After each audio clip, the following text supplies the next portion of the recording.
안녕하세요. 주의 백성의 강건함을 위하여 매일 밥 짓는 목사 김태양입니다. 말씀으로 밥을 지어 여러분 앞으로 가지고 갑니다. 오늘의 말씀은 출애굽기 36장 8절 말씀입니다. 표준 세번역입니다.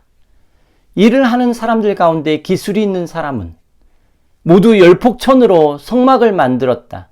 그 천은 가늘게 꼰 모시실과 청색실과 자주색실과 홍색실로 그룹을 정교하게 수를 놓아서 짠 것이다. 오늘과 내일은 성막에서 중요한 역할을 하고 있는 그룹에 대해서 살펴보고자 합니다. 히브리어로는 케투빔입니다. 이 케투빔은 창세기에서 아담의 타락 이후에 에덴 동산을 지키는 역할로 언급되어져 있습니다. 창세기 3장 24절 말씀입니다.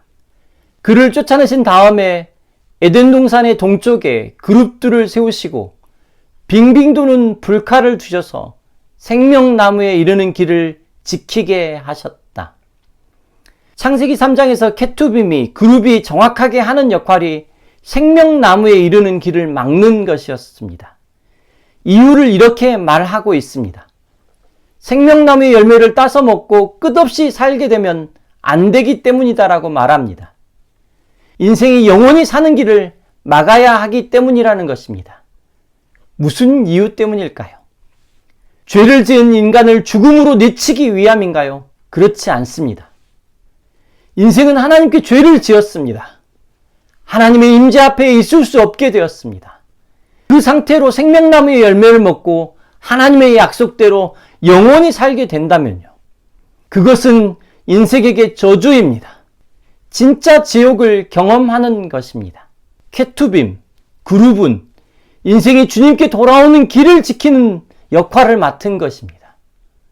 이 케투빔, 그룹과 연결해서 오늘 내일에 걸쳐 세 가지를 살펴보고자 합니다. 먼저 첫 번째와 두 번째입니다.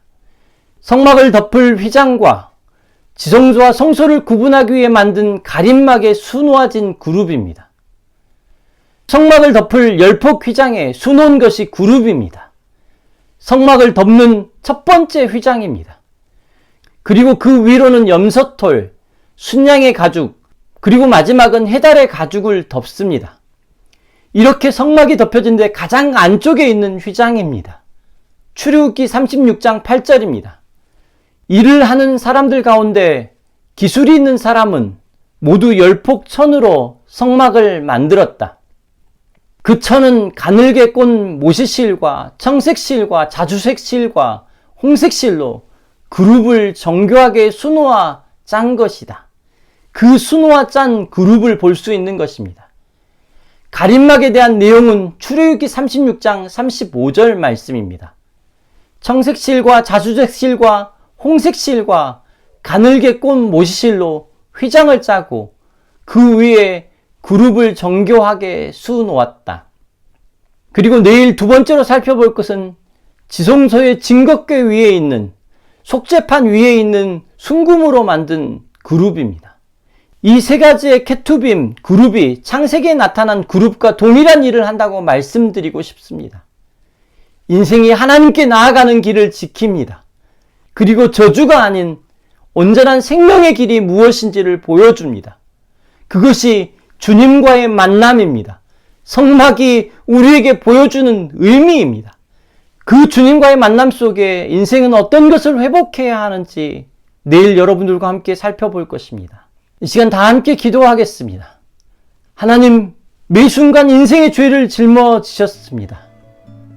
주님의 생명의 임재로 우리를 덮어주심에 감사드립니다. 예수 그리스도 안에서 죽음을 경험하게 하옵소서. 그 죽음이 인생에게는 생명의 통로임을 잊지 않게 하옵소서. 오늘 하루도 주님의 임재를 충분히 경험하는 날 되게 하옵소서. 예수님의 거룩하신 이름으로 기도드립니다. 아멘.